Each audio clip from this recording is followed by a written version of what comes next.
Assalamu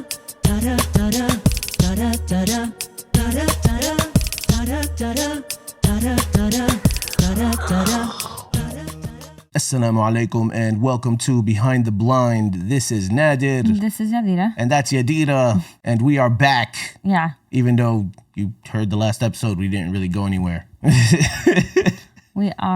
We have to do a bunch of homeschool stuff today. So we got a lot of stuff to do over the next couple of months. Yeah, but we're cramming this in. We're doing these podcasts. We're going to find a way to do it. I'm saying like today, we're literally cramming this in right before we're heading out. To co-op. To co-op, yes. Yes. So. All right. So let's pick up from where we left off last, right? We were talking about after Abdullah was born, how you were trying to, like how he wasn't breathing right. Right. Right. And they took him away. Doctor was very cold to you. And they had to put him in the. They put him in ICU. They said that they had the NICU. Right. They had him in the NICU. Yep, and that was it. That's where we left off. Yeah. So, wife. Yes, husband. Do you? Ella, pick up. Do your thing. The baby. As I figure out to get my wires under control over here. Okay. Once they took the baby, I'm sorry, I kind of yawned. Once they took the baby, it's early. It is super early over here. Anyway, so... I know it's not really that early. But anyway, listen. People, but yes. So, once they took the baby, I was still in the maternity area, like where I gave birth, because they had... I had to get an epidural for him, and so apparently the... Okay, real quick, just a quick recap. I got an epidural because initially I had this whole plan that I wasn't going to get any of that stuff and all this, whatever. You plan on a lot of plans, and he's great. You told the epidural thing that you couldn't feel your legs. Yeah. So I could, but the reason they gave me that is because I couldn't feel the contractions, and so they had to augment my labor in order for me to feel the contractions, and then the Pitocin did a whole number on me. And so this is the thing, right? Like if they didn't give her Pitocin, I don't think I would have. She would have not needed an epidural. And that's not a knock on anybody who needs it or whatever, because I got an epidural. But yeah, whatever. It doesn't matter. Honest, all 4 times. But anyway, I mean, in all honesty, you really wanted to do like a home birth or something. I did, but I didn't qualify. But anyway, so I'm trying to fix my camera while we're recording this. Look, my camera's all to the side. Like, what the hell's going on here? This is insane. So anyway. My legs were still really numb hours after I had given birth, so they couldn't transfer me over to mother and baby. Oh no, wait, that's the other way. The other hospital. Baby and mother. No. It's not this hospital didn't call that. It was the maternal ward. Yeah, the maternity ward. At the other hospital where I had the other 3 kids. Oh wait, always forget to turn off the lights. Alexa, turn off the garage lights. We're a hot mess. Anyway. Yeah. Let's see if this actually gets recorded so people can see this. Right. So what ended up happening, finally, they moved me over. By the time they moved me over, I could feel my legs, but it was still pretty weak. I was just wondering where my baby was. And so I'm hearing them, like I said in the last one, like discussing amongst themselves, thinking they're being quiet, but very loudly, that, how they're going to handle this. They can't give me the baby because I'm blind and all the other stuff. And they kind of went over that. So then they finally come, this rude doctor, very cold, tells me the baby has fluid in his lungs. And that's why he's having trouble breathing. And then he just walks out. No bedside manner, nothing. Doesn't give me any further detail. I'm trying to ask him, but wait, like, how dangerous is this? How common is it? Like, what's going to happen? What are the next steps? But nothing. He literally left him while I'm in mid-sentence. Horrible. Baby got fluid. Peace out. Yeah, baby has fluid in his lungs. Really That's bad. It. Just left. Absolutely no good character on this person at all. Just like if I was a human being and that's how I treated others, I would be so disgusted with myself. You know what I mean? Yep. And like that, obviously, like if I was a human being that behaved that way, but being a human being that I'm not behaving that way. If I was a human being. No, that's it. I know. You're not a human being? Again. Early, I'm not a morning person. This is fun. I'm gonna do more podcasts early. I'm a morning person, and I'm not gathered, and I just don't. And it's not even like this guy was trying to be understanding, and like, you know what it is, like I could kind of see the point of these doctors that see this over and over and over again, right? But at the same time, it's like, bro, if you don't know what these people are going through, why do you even have your job? Well, I get where you're coming from. They're desensitized, but part of your medical training is to be able to answer my questions, even if you're not emotionally attached. No, of course. Provide me the actual like medical scientific stuff that's going on. You know what I mean? Give me the facts. And you could be cold all you want, but just at least give me the facts. But he wouldn't even do that. Again, if I was someone who treated others like that, I would be very disgusted with myself. But anyway, I mean, whatever. He has to live with himself, so I guess it's misery enough. Maybe he died. It's misery enough for him to be him. Anyway, so maybe he's not alive anymore.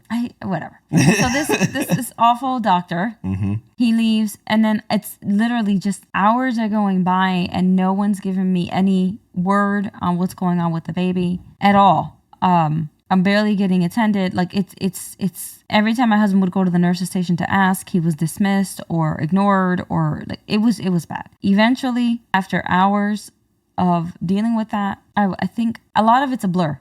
Honestly. So I remember did going. we get to go see him the first day? Yes, I think we did. We did, but it was like hours later. And it was because it's just because we badgered them. And then my grandma and my aunt showed up, and then they went and yelled at the nurses, like, what is going on? And so when they got yelled at, they finally let me go and see the baby, and we're talking hours and later. And this stupid nurse, I'm sorry, I still get really angry about all this stuff. Joan, I hated her. Everybody so make much. dua against Joan. Joan was a heartless. She had no business working with people. She's a horrible person. She was heartless. And so I remember, if your baby isn't a little isolate thingy, he had all the wires, and because he couldn't breathe, so he had all the wires connected, and he had a little oxygen mask and all that stuff. So, and it has the little like cutouts for you to put your hands in so you can feel the baby, because you should provide the babies with touch and things like that. So, there goes the car alarm in the back. That's what distracted me. So I would put my hands in, and she would yell at me to stop touching the baby because he was sleeping, and don't touch him. And I'm like, but he's my son. If I want to, I'm going to hold his hands. She was such a capital B word, yo. Yeah. She was don't touch him. She was yelling at me. And they were kind of, she was the ringleader, all of them, but there was only one nurse that stood out. And she was never there during the day shift. She was only there at night. So she would, I remember that when she would have her shift, she would have my nurse come get me, and then I would go sit with the baby in the, for hours, so that uninterrupted. And she would let me, whenever we could take him out, she would take him out, and I would be able to hold him and stuff like that. But there was also another doctor that was really nice. Yes. As well. She was also the alternating doctor, so she was there like every other day. And so whenever she would come, she'd be like, okay, the baby's ready to go home. The next day, no, he's not. And then she would come back and be like, I don't understand why this baby's still here. Like, it was such a back and forth. And quickly we started to understand why the baby was still there. And the baby was still there because we were blind. And they kept, all of a sudden, social workers started coming in, multiple a day. Let's see. Let me tell you how awful this lady Joan was. Okay, she was just an awful person. In the NICU, there was a couple babies, but I remember when you first came in, the baby closest to the door, she had something wrong with her blood, and so they had to do like transfusions on her and things like that. And I remember it was a young couple that came in. And I remember they were like, I think they were like they were Southeast Asian. Yeah. Okay, we don't want to pinpoint and but get they it were wrong. Yeah, right, but they were Southeast Asian. And she was a vegetarian, the mom. Okay, and I remember wanting to. I didn't even know this one, but I remember when I heard what Joan told her, I wanted. Oh my God, because and more than likely, like let's say they were Indian, they were probably Hindu. Because she was, and they were both eat, right. They didn't eat meat and things like that, or something. I don't know. But I know she was a vegetarian. But she was a vegetarian. The lady was like, "What's your diet like?" But real nasty, and the mom was really vividly upset. Obviously, like visibly upset. I mean, come on, bro. Like you just went through this massive physical thing, right? Like and your baby's in the NICU. Your baby. So you go through this massive physical thing, thinking that your baby's going to come and you're gonna hold it and everything's gonna be fine. Right? So you're already physically exhausted. Right. Right? Now they're saying your baby is not fine. Right. And it has to go into the special unit because there's something really wrong. And she needed blood transfusions. And she needs blood transfusions. This baby that's days old, right? Needs new blood. And now you're emotionally exhausted and mentally exhausted. They would come in and they would do them a couple times a day. I remember being there once or twice when they did them. So she got more than one. And but this lady, she's like, well, what's your diet like? And the husband was like, excuse me? And she was like, I'm talking to her, not you. First of all, that was nasty because he's the father. And she was like, well, we're vegetarian. And this woman is almost in tears. And she was like, oh, no wonder. It's your fault the baby needs the blood transfusions. If you would just eat like a normal person, this wouldn't be happening. And I remember, like, just listen to this. And I can hear it. Yeah. She's horrible. She was a horrible human being. Horrible person. And I remember being so disgusted and just like, and no one said anything. No one corrected her. No other nurse came to be like, what is wrong with you? Or reported her. Or because I think she was like the head nurse. Yeah. She was the head nurse. And so this woman is now in tears because this nurse is telling her this. And her response to the woman crying was, I don't have time for this. And she just walked out. Just absolutely disgusting. Her name was Joan. Anyway, so they'll destroy her. I mean, I'm sorry. Listen, I don't care what anybody thinks. I'm gonna make dua against this person. It's perfectly fine to make dua against your enemies, guys. So yeah, may Allah destroy that person and not give her anything good in this life or the hereafter. I mean, so there you go. I'll say it. I don't care. So this went on for days. I was sent home because there was nothing wrong with me. The baby, I was told that he was jaundice. Come to find out, I'm just kind of making this a little quicker. Come to find out from my pediatrician when I finally got the baby, we'll get there in a second, that his numbers, he looked at the record and stuff, and his numbers were nowhere near requiring the lights. Yeah. We literally could have just sat by a window and it would have resolved by itself. It would have been fine. Like, I mean? He should have gone home. He should have gone home with me. Because the fluid cleared. The fluid cleared. You didn't mention. Did you mention that? Or did I totally ignore that? No, not yet. No, well, that was. So well, what happened was. Hold on. Before they even said he was jaundice, the fluid had cleared. Yes, right. I think you should have started there. So that Monday, which is when I had the baby on a Saturday, and that Monday you were supposed to come home anyway. Right. And so that Monday morning, his fluid was cleared. There was nothing wrong. So we thought. And the doctor that was kind to us, she had cleared him and said he can go home. And then I think by like Sunday night or something like that, or she finished her shift in the very early, and so she cleared him before she left. And then that other doctor came in and he was like, nope, he's jaundice. He can't go home. I had to go home without my son. That was Monday. Tuesday, I'm back at the hospital. And mind you, I just gave birth. So there's, bleeding going on and things like that, exhaustion. So Tuesday, I'm back at the hospital and it's nowhere near us. So this is a cab ride. This is a lot of work. So I'm back at the hospital. On Tuesday, they're telling me that nope, he's jaundice, and then all of a sudden, that's when they really start coming in with all the extra social workers, and they start coming in with a bunch of. So Wednesday, who's going to help you take care of the child? Right, and who's going to do this for you? And it's like what? Wednesday comes, the other doctor says, I don't know why this baby is still here. He needs to be released. I do not understand why he's still here, but they won't. The nurses won't. They just didn't do it. Thursday comes, the other doctor's like, he can't go home. Meanwhile, while all of this is happening, I'm having to pump because I nursed. So I'm having, they're bottle feeding him, which is making my job harder. I'm having to pump. When you're under stress, your body won't produce the way it's supposed to. So I'm struggling to get my milk to start coming in. I'm having a pump. I'm losing a way more blood than I should be because I'm not resting and I'm back and forth. And so at one point, it might have been Wednesday or Thursday, we're getting ready to go to the hospital to see him. And I almost passed out because I was bleeding so heavily. So Nadir made me, he was like, you need to get some rest and some nutrients because I wasn't eating either. We were late to bring in the baby's milk because I almost passed out and I was bleeding way too much and whatnot. And rather than going to get myself checked out to make sure that I wasn't like hemorrhaging or anything like that, I just went to the hospital to go see him. And the nurse Joan starts yelling at me that I was late and the baby was crying and they couldn't get him to be quiet. So they had to end up feeding him, and now the milk is going to be wasted, and I'm irresponsible, and I should have been there on time, and this is literally, she's just berating me with all this stuff. And I just had given birth. It's my first kid. You kind of get sideswiped, you know what I mean? Like they just come at you, and you're just like,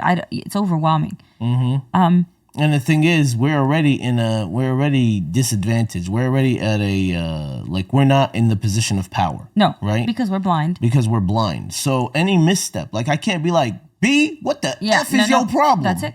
That's what I want to do. But you can't. But I'm holding back, and Dita's holding me back. Right, because I can't lose my kid. I'm ready to go to war, right? So I've been ready to go to war 100 times at this point. So but Yadira's like, no, you can't come at him like that. They won't let me nurse the baby. At one point, finally, I get to nurse him. But this experience. And it's going to get if anybody's uncomfortable with whatever, like, just disclaimer. So, because I'm. I mean, I don't think, what are you gonna say? Breast? Yeah, and, like, it's not. Some people are really, really, really, really conservative Listen, guys, about stuff like that. it doesn't matter. Listen, Islam, we talk about all these things. Nursing is a part of Islam, right? Nursing is literally a part of Islam. So if you're uncomfortable with it, there's something you really need to do about your inner self, and understand that if Allah subhanahu wa ta'ala talks about it, if the Prophet sallallahu alaihi wasallam talked about it, it's not taboo. So, right? Yeah. So go ahead, wife. So I go to nurse the baby, and I'm finally feeling like, oh my God, I'm going to get to actually really hold him and nurse him. And so this group of 5 nurses led by Joan comes around. I have one on each side of me in front. And keep in mind, they're like talking to her like she's a baby. The whole time. They're like, okay, so are you ready, honey? Like, it was so, we're going to nurse the baby. Like, literally, just very infantilizing. It was disgusting. Oh, man. Should we talk about this before we go to homeschool? Because I'm really getting mad. No, because the people at Co-op are great. You know what I mean? They were also really nice, and they've been really accommodating. I'm just saying, man. Anyway, this is really putting me in a mood. So I have 2 nurses in front of me on either side. Mm-hmm. And then I have one directly behind me and one to my left and right, sort of behind. So like a little bit diagonally behind, not directly across. And so I go to grab the baby, and nope. One nurse comes in from my left. This is how you know that this was traumatic, because I can still. And the nurse on my right in front literally takes my arms physically and puts them in a cradle position, because apparently I couldn't do that on my own. The other nurse places the baby in my arms. The nurses on the side literally immediately come and put their hands behind my arms that were placed into cradle position. To support you? To support me. Wow. And then the nurse behind me, which is Joan, grabs my bare breast with one hand and holds the baby's head with the other. And that's how I had to nurse my son, with this strange woman holding my breast, my body exposed, and this woman holding my son to my breast. And she, obviously, this is very intimate, because she's holding my breast until she's over my shoulder the whole time, like on me. That's how I had to nurse my son. And it was humiliating. And then it's not like the other nurses let go of my arms either. Yep. It was humiliating. No one should ever be treated that way. No one should ever be stripped of their dignity to that, ever. And it was... And then the thing is, you couldn't cry. You couldn't do anything that would be perceived as negative. Because they would straight up put you postpartum. Right. They would do all the things. So all I had to do... And hold on. And before this, we took their stupid nursing classes. Yeah. Like, Yadira, literally, we would go and take our transportation, whether it was a taxi or Access Link, which is a whole different thing. Access Link is accessible transportation in New Jersey. Disabled people in New Jersey, and it's like you have to have a 40-minute window, so they could show up anywhere within this 40 minutes, and they can drop off other people before they drop you off. Yeah, because that's like a rideshare thing, right? As well. And it's just a disaster, right? So you're talking about hours and hours of planning and adjusting and doing all these things to go do all these stupid classes from the hospital, right? Because the reason why we did it is like, let's do this. They won't give us a hard time, right? Because they see we did this, right? But they still absolute waste. You have to also remember, which I'm going to insert here, okay? Yeah. In which I discussed in my conversion story, okay? There's trauma, there's physical trauma. There are things that I went through that no child or woman or anyone or man should ever go through. So when someone is holding your bare breasts and someone is standing over you in this position of power, there is a lot of go through your mind, okay? So and at that point, all those memories hadn't really resurfaced, but my body remembered, okay? And so there was this crazy tension on top of everything else that made me feel like what I needed to get away. And I couldn't understand why. I mean, obviously that's but why would you want to get away from, like, you have your son with you? So it was a lot of mental stuff going on there. I'm being literally treated like an object. You're being treated like cattle. Like cattle. Yeah. Okay? I got to, nurse my son, but they were treating it like, they were milking me, It was horrible. Then they took him off when he finally stopped nursing, which he gave a hard time to latch on because they were bottle feeding him, even though I really didn't want to. You did. You specifically said no. But what did they do? They used the whole NICU situation, right, to manipulate them. Right. And then they also gave him a pacifier, which I was Vehemently against. Our kids never, Yeah, we got rid ever of that use as soon as we pacifier. came Like home. I said, you guys do that, do you. That's We've fine. Never, ever That's used fine. that. But those choices shouldn't be imposed on somebody who doesn't want them. Yeah, okay? absolutely. And that was the problem. Then they took him and they weighed him and they were like, oh, well, he didn't drink enough. And the thing is, a lot of these hospitals, at least then, their measure of what a baby eats is on formula. It's not the same thing. Not only is it on formula, but bro, like we've done research on this. Like hospitals are given formula. But listen, but you're missing my point. Okay, yeah. They're measured on formula. I'll talk about all the conspiracy BS after what you can see what they're eating in the bottle is not the same from the breast. And the density of nutrients and fat that are in breast milk is not the same as formula. So in general, a baby will have more formula than they will breast milk. Because think about it. It's like, okay, if I'm eating something that is specifically made for me. Right. To give me nutrients, to sustain me. I'm going to need... Specifically you. Specifically you. This is tailored. Exactly. This is Allah subhanahu wa ta'ala. It's an amazing thing. Right? Like this, the fact that Allah subhanahu wa ta'ala enabled the mother to feed their child in this way. You know what I'm saying? So again, if you're using formula, it's not, you can't, and it's fine, whatever. I'm not interested in what somebody else is doing. This is our preferences, right? Right, this is what I do. However, if you can't measure what I'm doing, you can't use someone else's measuring stick against what I'm doing. Yeah. Breast milk and formula are not the same. And so when I'm breastfeeding, my child will stop eating when they feel full because that's it.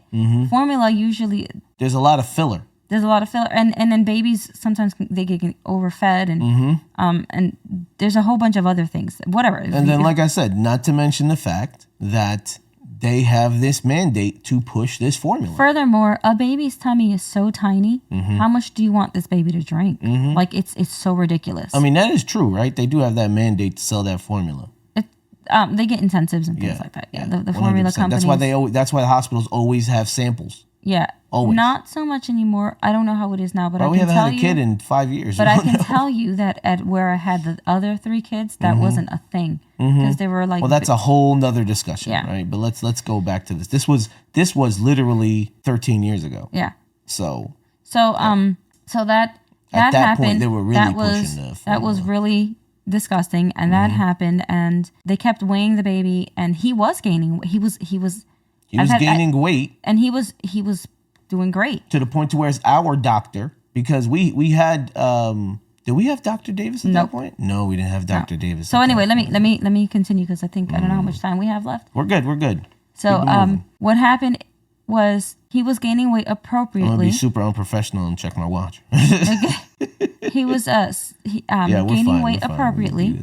Yeah. But this is still going on, and so now we've reached this was Wednesday that this happened. And again, I couldn't take my son home, dealing with social workers. At one point, they laid the baby on that little portable crib looking thing. I don't know if they still use those, but that where they stroll, like they push the baby around or whatever. And then they were like, okay, let's see you change a diaper, mommy. Literally, it was so freaking disgusting.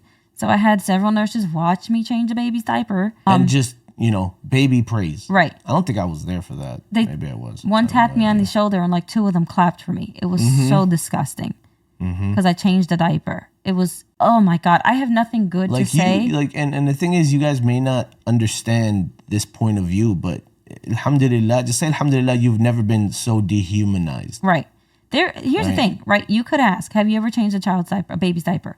And I would have said yes, because I have a billion cousins that I helped change. I've been changing diapers since I was like 7 because I was very involved in whatever, and so I was very helpful. So I know how to take care of baby. I've babysat. I've done all this. But if you didn't know this, you could ask, and I could have said I took classes, or no, can you assist me? And then there's an appropriate way to do so. But when I told you I know how to change a diaper, you should have left it at that. That's it. Because a sighted person, no one would be like, okay, we'll prove it. Yep. No one would be, well, okay, you said this, but prove it. Let's all see. Come on, all nurses, take notes. Right. No one would do that to a fully able-bodied person. Yep. But because when you're disabled, all of a sudden everyone has a right over your body, over your autonomy, your agency, and your dignity. And you have no choice but to be happy with that. You put on a smile and say, oh, thank you so much for, you being ever so kind and caring for about allowing me to live the meager life that is acceptable to you. Right. right? So- because that's how it's acceptable to you. It's acceptable to you as long as I know my lower status. Right. Compared to you. When you have a group of nurses and you have a group of people treating you that way, that's what that's saying. And what's sad is this is the prevalent thought within For a lot the of- ummah. yeah. Within the Muslim ummah, this is the prevalent Mind you, thought. these weren't Muslims. No, these were not Muslims at all. No. But- But we'll talk about the no help that we got from the Muslim community Right. after Dita's done with this. So, because we'll go back a little bit. Yeah. So then we did this. Thursday comes, and I am home, and I'm getting ready to go to the hospital. My cousin was over, and my family lived upstairs from us. So my cousin was over, and I think she called me early because she had just had a baby like a couple weeks before. And we went to this hospital based off of their recommendation. Because she had an excellent experience. Yeah. So it wasn't like she sent me. Yeah, no, the she didn't management sabotage you or no. anything The like management had changed, and apparently it had just gone downhill. Her baby that she had there, by the way, wasn't the one she had a few weeks prior. That baby was about 4 years old. So there was years in between, and a lot can happen in 4 years. So she calls me to see how the baby's doing and what the progress is looking like. And I think that was just the last straw, because I remember my cousin was over, and I remember she's watching me, and my aunt calls me, and I start telling her, and then I just lose it. Like, and I'm not someone who cries a lot. I don't. And I just start hysterically crying, like that crying that comes from the depth of your soul, and your whole body is just shaking. So I start crying, and the only words that I could utter were, "I just want my son. I just want my son." And which got my cousin all shook up, because imagine watching somebody going through that. My aunt was like, "That's it. I'm done." And she hung up the phone, and the next thing I knew, she was downstairs with her car keys in hand. My grandmother was going to watch the baby. She was like, "We're going to the hospital, and we're taking care of this right now. We're done with this." So and I think family really hadn't stepped in, because we were raised to be just like everyone else, independent, and you know what I mean? But when someone tells you that, there is a point when family is going to say, "I understand that you're independent, but it's our turn." You know what I mean? To help out. Yep. So, like, just as a quick example, one time when we went to that Chinese buffet, and we came with the guide dog, and they were giving you a hard time. Right. And we were saying stuff, but they weren't listening. Then my dad just got in that chick's face. Right. After a while, there's a point where family is like, "We're done. We're done with you attacking my family member. Exactly. We're done with them being." They tried to be cordial and tried to explain it to you. Right. Now, you know what I mean? So my aunt comes in, and we get to the NICU, and the nurse opens the door. this nurse was not expecting it. She really wasn't, She because we've never seen this nurse. no, but she opened the door and be like, "Oh," she wouldn't say like, "How can I help you?" or whatever, like, "What baby are you here to see?" But she got like half a word out, and my aunt literally pushed the door open and was like, "I'm here to see the doctor. Where is he?" And but she pushed it so hard, she almost knocked the nurse over. And the nurse was like, "Wait, what's going on?" And my aunt loudly was like, "I need to see the doctor who's keeping my nephew from his mother and his father right now." So that specific doctor obviously knew he was being talked about, because he came out. And so they get into a discussion, and she's asking questions, and he was like, at some point in the middle of her asking questions, he was like, "I already said what I had to say," and he gets up and turns around and walks away from her. Except that my aunt starts following him, and she's like, "I'm sorry, but I'm not done talking to you, and you have a lot of questions to answer." And like, she literally chased him down to his office and got like into his office. Like, she cornered him. There was no way that he was going to get away from her. It seemed like, though, which is the sad truth, is that it had to be said that they were living upstairs from us. Yeah. No, but so let me get to that. Yeah. So she cornered him, and she's getting in the nurses' faces. But by this point, because she came so like, she wasn't, by the way, she wasn't making a scene. She wasn't making, she was being all ghetto. professional. She was very professional, but extremely assertive. Just assertive, and they were not expecting any of that. So they were, you can tell that she frazzled them. And so they're scrambling. And then all of a sudden, they took the baby out of the NICU, and they put us in a separate room. And they gave me the baby, no nurses, no anything. So I'm sitting there, but then a couple social workers came in. And kept trying to weigh the baby, because they were like, "Well, every time he ate." And my aunt was like, "This is ridiculous, because you know what? We're not going to keep doing that. We're done weighing him. Okay? We're done." So at some point, the baby goes on for a nap. We go for lunch, and we formulate a plan where we go downstairs. And she's like, "Listen, we're gonna have to tell them that we live upstairs." And then I remember because you agreed with her, and I was the only one who was like on edge about it. Like, I don't want. And they were like, "Listen, you want them out? You got to go with it. Tell them we live upstairs. Tell them we're gonna be, hands on, and they'll give you the baby." Bro, I'm literally having like an anxiety attack reliving this right now. So and I'm that's me. Right. Like, I don't even know what you're going I'm not through okay. right now. I'm not okay. I'm not. I just have learned, but there was a point where I wouldn't even talk about this story, and then when I finally did, I couldn't get through it without crying.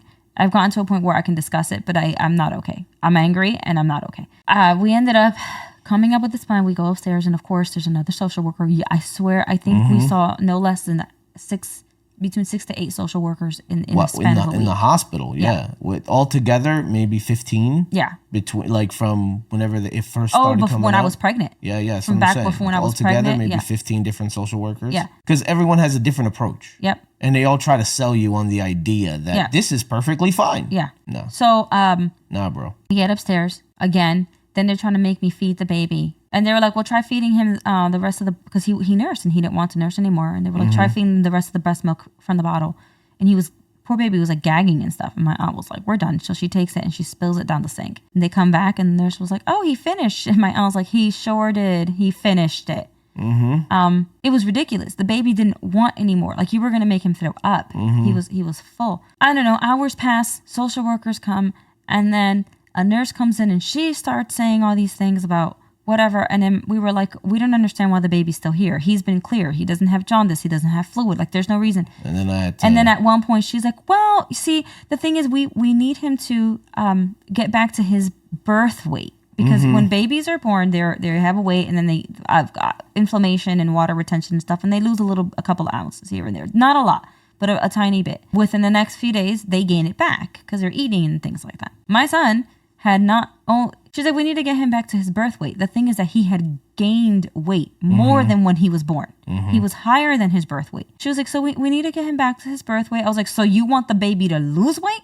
Because he's gained weight. And she's like, she starts flipping through the papers, and then she sees that I am correct. And she's like, well, and that's when Nadir is like, well, see, here's the thing. We need to make sure that you're not keeping our son because we're blind, because his parents are blind. Because if that's the case, then you'll be speaking to our attorney. Yeah. And then my aunt was like, yeah, so let us know. Because the next people you're going to be talking to is an attorney. So she's like, no, that's not it. Okay. And she was like, I'll be right back. And she left. And then nobody came to bother us for the next couple hours, and then we brought the baby back to the NICU. Which he shouldn't be in anymore. Right. Like, he shouldn't have been in that NICU after Monday. No, he should have been home. He was cleared to go home. Yeah. So, but I'm saying, like, he shouldn't. I mean, that was their game, right? Yeah. Keep him in the NICU because that's going to convince them to keep him here. But if he was fine, right? The fluid cleared. Right. On Sunday. The fluid cleared Sunday.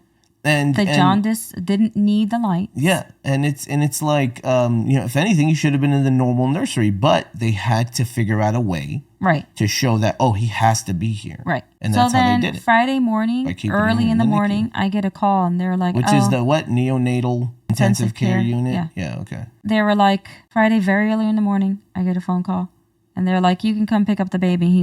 We have his papers ready, they had to do his the circumcision. Yeah, because they still didn't do that. Right. They still didn't do that. And then I know that people have their views on that, but we're Muslim, so that's what we do. Yeah, exactly. So so they were like, he has to get that done, and as soon as that's done and he's cleared from that surgery, you can take him home. And we were expecting nothing. Right. We were seriously expecting absolutely nothing. We were not expecting. I didn't take anything because here's the sad part about this. Okay, every day I would go expecting to be able to bring my baby home. Yep. So every day come with the car seat. I would go with the car seat with his little clothes to dress him in. Every day I would have to come home with an empty car seat. Mm-hmm. Okay, now I'm getting emotional.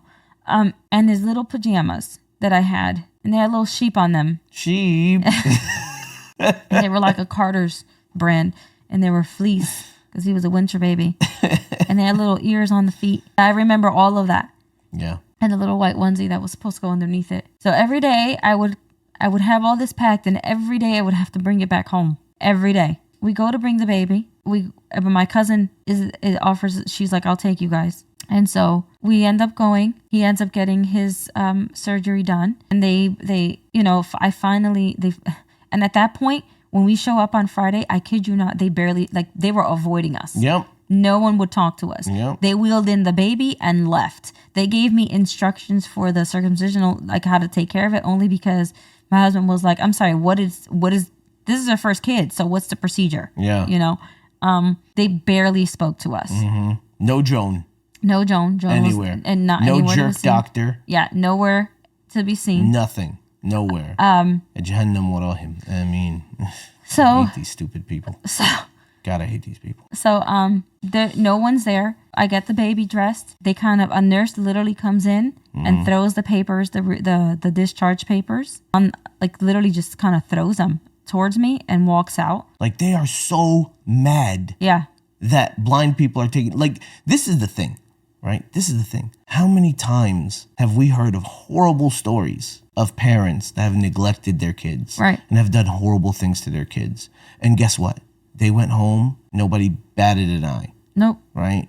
Nothing. So, because we're blind, they gave us so much crap and hated the fact that we were going to take our child home. Nobody talked to us. I got the baby dressed in his little outfit. We took some pictures. My cousin took some pictures of him. Mm-hmm. And I put him in the car seat. And Nadir grabs the car seat, and we're walking out, and we're passing the nurse's station. And we're waiting. I'm still waiting for someone to stop me. No, yeah. At this, we're still in fear. We did this very quickly, by the way, because we're like, let's hurry up and get this baby out of here before they do something. Before they change their mind. Yeah. So on the way out, we say bye to the nurses, and we're like, yeah, look who gets to get home. I kid you not, they didn't even look at us. Mm-hmm. They just completely ignored us. And my cousin was like, wow, they're rude. Because they didn't even look at us. They were just like, whatever. So we left. I was still terrified. I'm walking through the hospital. We take the elevator. I'm still terrified. I finally leave the doors, and I'm still feeling like I didn't breathe a sigh of relief until we left the parking lot. Yep. And I knew they couldn't follow me. Yep. And I knew he was finally mine. He was coming home with me. And I remember we stopped at Walmart because we had to pick up a couple things. Mm-hmm. And I waited in the car with him while you and my cousin went out. Mm-hmm. And I had the little blanket over the car seat, and I just kept lifting it up. What's up, Jen? We can say Jen. Yeah. What's up, Jen? How you doing, Jen? Jen is awesome. You're going to listen to this podcast eventually, Jen. Anyway, yeah, so Jen my cousin, I just kept lifting up the little blanket and just feeling his hands and his little face, and he was mine. Mm-hmm. And I had him, and I remember because I looked at him and I was like, I will do everything in my power, and I will make my dua every day that no one takes you from me or any children that I have. And till this day, it's still something really traumatic for me. Any time that, you know what I mean, it happens. And in reference, by the way, circling back to when you said hold on, we don't got time. Oh, okay. We gotta stop. We have to stop right now. Why? We're at 40 minutes. All right. Well, this is gonna take 5 minutes. It's 10:07. Oh yeah, we gotta go. Because you mentioned you said we're gonna circle back to it. We'll so do that. We'll talk about. We'll mention that in the next episode. We'll talk about the Muslim community. We'll talk about the blind organizations. We'll talk about all that, and we'll start talking about Nuhi. Yeah. All right. That was exciting. So we will what? That pregnancy. That what? That pregnancy. Noah's pregnancy. Oh yeah, there you go. Yeah, you thought this was exciting. Just wait. All right. So on that note, make sure you guys follow and subscribe to all of the stuff, Islam by Touch stuff, right? Social medias and whatnot. Social medias and all that. Instagram, Twitter, YouTube. We're going to start posting on more videos on YouTube. I know I said that 3 times, but I promise eventually it'll happen. At some point. Dita, how can people follow you? At Always Yadira. At Always Yadira. And I'm not going to say anything about that. Okay, let's on go. Everything, right? YouTube and all that. No Simpsons quote is pretty serious, right? I don't know what to say. I have no idea. It's fine. It's you have fine. one? You have one? No. It's, we thought that everything, would not possibly go wrong. You got it. Possibly go wrong. That's the first thing that's ever gone wrong. And there you go. So anyway, guys, inshallah, you guys enjoy. And make sure you join us next time where we take you behind the blind. Assalamu alaikum wa rahmatullahi wa barakatuh. Dum dum dum dum dum dum dum dum dum dum dum dum dum.